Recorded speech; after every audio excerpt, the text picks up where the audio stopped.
In 1825, Kondraty Ryleyev stood on the gallows for leading an uprising in Russia.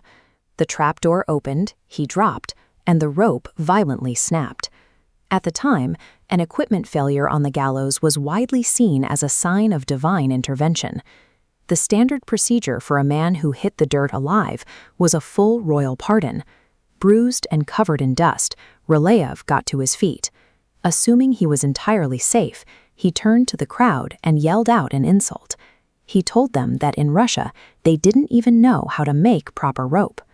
A messenger rushed to the Winter Palace to tell Tsar Nicholas I about the miraculous mechanical failure. The Tsar was annoyed, but began signing the pardon. Then he asked if the prisoner had said anything. The messenger relayed the insult. The Tsar tore up the paper. If they didn't know how to make rope, the Tsar declared, he'd be happy to prove the contrary. Ryleyev was hanged the very next day. We often equate talking with intelligence, filling the air with our opinions to prove our worth. But in any exchange of power, words are a finite currency. Every syllable you spend reduces your leverage, and overspending can strip you of everything.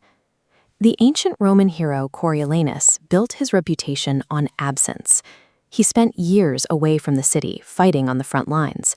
The public only knew his name and the awe-inspiring stories attached to it. When he finally entered politics to run for consul, he made the customary speeches to the voting public.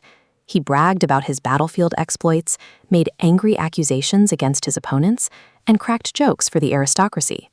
The crowds were stunned. Hearing this endless barrage of words completely shattered the myth they had built around him.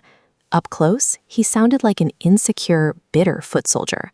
The public quickly turned on him, and he lost the election.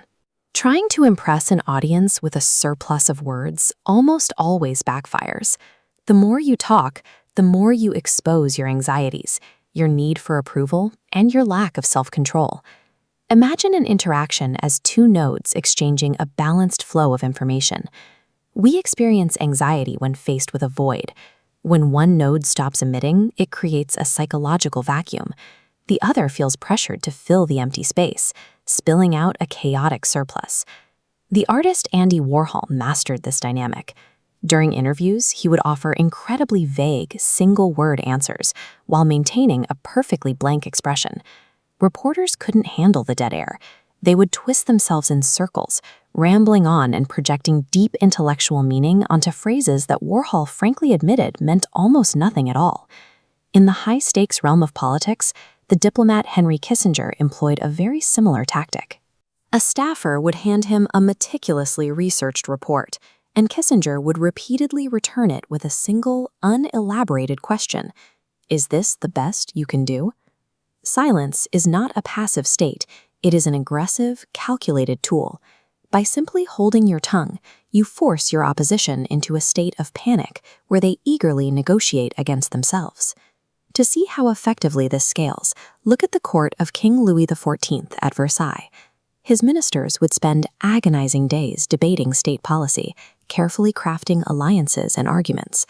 Exhausted, two ministers would finally be chosen to present their competing options to the king, hoping to win his favor as they laid out their detailed plans. The king would listen in total silence, his face completely unreadable. When they finished, he would offer a simple three-word dismissal: "I shall see." The mechanical result was devastating. The ministers had laid all their cards on the table, revealing their priorities, their fears, and their strategies. The king revealed absolutely nothing. Absolute authority relies on this intentional information asymmetry. You secure your position precisely by keeping everyone below you in the dark about your true thoughts. There is one major exception to this rule. If you are actively trying to hide a deception, closing your mouth is dangerous. Unwarranted silence naturally breeds intense scrutiny. In those cases, the smarter play is the jester's smokescreen.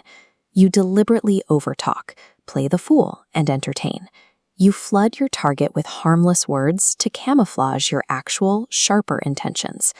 But outside of intentional distraction, the human tongue is a liability.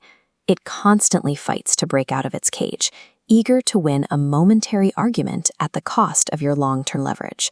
The next time you find yourself fighting for respect, clamp your mouth shut. Let the agonizing vacuum hang in the air, and watch the other side nervously hand over